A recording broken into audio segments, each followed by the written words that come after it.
2000 చాలా మంది తెలియని విషయాలు. 2014లో మా గుంటూరు నుంచి కాపునాడు వ్యవస్థలో ఆయన పిఎల్వి ప్రసాద్ మాస్టర్ గారు మేమంతా కూడా ప్రజారాజ్య పార్టీకి పనిచేశాం చిరంజీవి గారికి. తర్వాత రిజర్వేషన్ మూవ్మెంట్ ని కాంగ్రెస్ గవర్నమెంట్ చాలా పెద్ద మూవ్మెంట్ నేను నడిపాను. 5 రాష్ట్రాల మీటింగ్లు పెట్టి, బాబు ఎవరు మాట్లాడద్దమ్మా, 5 రాష్ట్రాల మీటింగ్లు పెట్టి మూవ్మెంట్ నడిపాం. తర్వాత ఆ రోజున చంద్రబాబు నాయుడు గారు Nandyal medical colleges chairman Shantaramudu, ఆయన బాగా క్లోజ్ ఫ్రెండ్, మా బలిజోళ్ళు, వారి ద్వారా మమ్మల్ని పిఎల్వి ప్రసాద్ గారు మాస్టర్ గారు మమ్మల్ని వాళ్ళ హైదరాబాద్ లో వాళ్ళ పార్టీ కార్యాలయానికి రమ్మంటే వెళ్ళాం.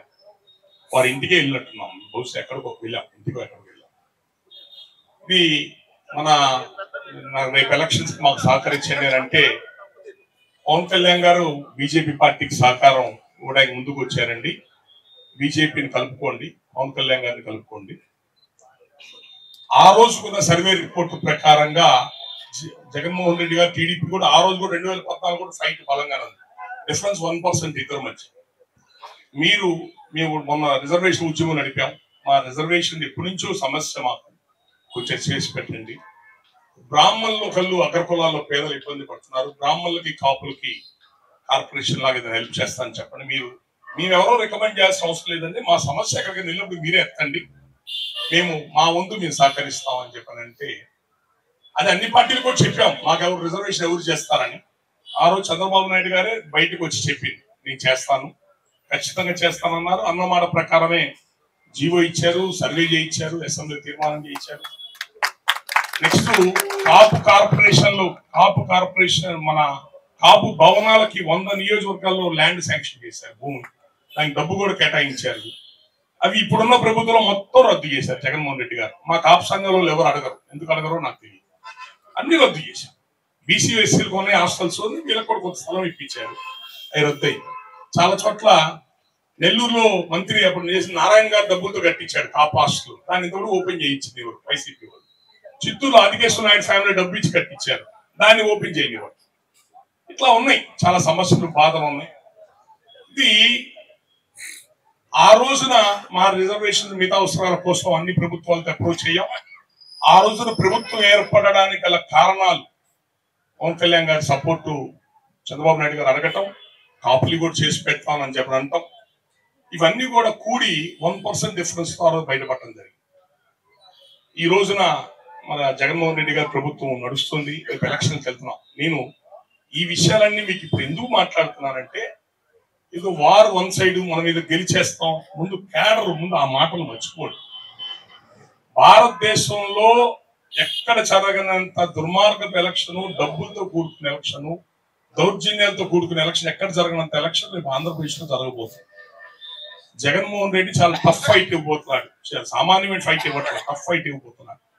ఎవరు గెలిచినా 1% 2% డిఫరెన్స్ తోనే గుర్తుపెట్టుకోండి. 2014 కూడా 60 సీట్లు వచ్చినాయి, అతనికి చిన్న విషయం కాదు. ఇంకా అనేక బలాలు దగ్గర కలుపుకుంటున్నాడు అతను. కాబట్టి వ్యూహాత్మకంగా మీ కూటమి వ్యూహాత్మకంగా జాగ్రత్తగా చేసుకుంటేనే గెలుపు. ఈ రోజు ఈ స్టేజ్ నేను చెప్తున్నా, చంద్రబాబు నాయుడు గారు, పవన్ కళ్యాణ్ గారు ఇద్దరు ఒక మాట మీద ఒక సిస్టమేటిక్ ఎలక్షన్ చేసుకుంటే గెలుపు వాళ్ళదే. హరిహర బ్రహ్మాదులు అర్థం వచ్చిన గెలుపు వాళ్ళదే, డౌటే లేదు. ఇందులో ప్రజల్లో ఏదో వ్యతిరేకత ఉంది, స్వీప్ అయిపోద్ది, ఇవన్నీ మర్చిపోండి ఆ మాట. నేను ఎందుకు చెప్తున్నానంటే, రెండు పార్టీలు కూడా కలిసి ఒక అండర్స్టాండింగ్ తో, సహృదయమైన భావాలతో, ఎవరు ఒకరి మీద ఒకరు నెగిటివ్ లేకుండా ముందుకెళ్లాలా. పార్టీ అధిష్టానాలు కూడా వాళ్ళు ఒకరిని గౌరవం ఒకరు ఇచ్చి పుచ్చుకుంటూ, పవన్ కళ్యాణ్ గారు ఏ మాటకు ఆ మాట 2014 ఎలక్షన్స్ సహకరించారు. ఆయన ఈ రోజు ఏమైనా ఆశించాడు వాళ్ళ దగ్గర నుంచి? 2 ఎమ్మెల్యేలు గెలిచి 2 ఎంపీలు గెలిస్తే చాలు బ్లాక్ మెయిల్ చేస్తారు. ఆయన ఈ రోజు ఏం ఆశించాల. చిరంజీవి గారు ప్రజారాజ్య పార్టీలో జగన్మోహన్ రెడ్డి కాంగ్రెస్ గవర్నమెంట్ పడేద్దామని చెప్పని 20 మంది ఎమ్మెల్యేలు రాజీనామా చేయించి అవిశ్వాస తీర్మానం పెడితే చిరంజీవి గారు 18 ఎమ్మెల్యేలు తీసుకెళ్లి గవర్నమెంట్ నిలబెట్టారు. కిరణ్ కుమార్ రెడ్డి ఆ గవర్నమెంట్ లో సీఎం అయ్యింది.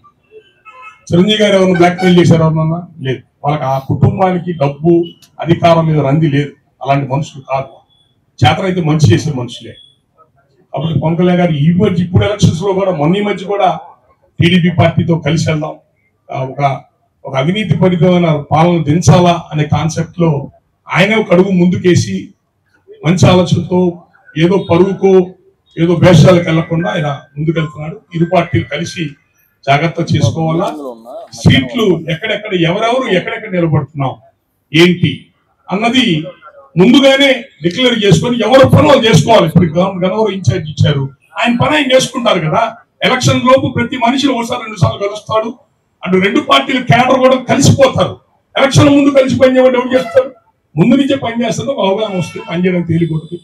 హనుమాన్ జంక్షన్ చంద్రశేఖర్ గారు మంచి చాలా మంది రామవరపాడు నుంచి ఎడబారు నుంచి చాలా మంది బలమైన నాయకులు ఉన్నారు కాబట్టి అందరి సహకారం బాగుంటుంది.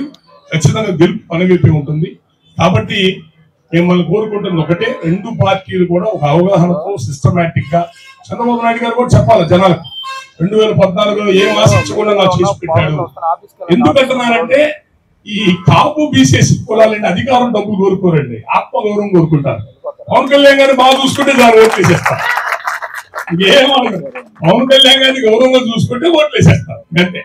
నియోజకవర్గాల్లో ఏం లేదు, అయ్యా రండి కూర్చొని జాగ్రత్త మాట్లాడుకోవాలి అవగాహనతో పని చేసుకోవాలా. ఈ విధంగా జాగ్రత్త చేసుకుంటే రేపు గెలుపు ఈ కూటమిదే.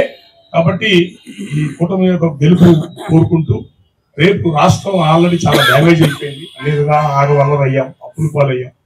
దీనన్నింటినీ ఒక 10 ఏళ్ళు మళ్ళీ పోరాటం చేస్తే కానీ ఈ డ్యామేజ్ సరి చేసుకోలేము. కాబట్టి ఒక చారిత్రాత్మకమైన రేపు ఎలక్షన్ జరగబోతాం. దీంట్లో మనందరం కూడా బాధ్యతాయుతం ఉండి నిజాయితీ కలిగిన వాళ్ళని, సమాజానికి ఉపయోగపడే మంచి వాళ్ళని గెలిపించుకోవాలని కోరుకుంటున్నాం.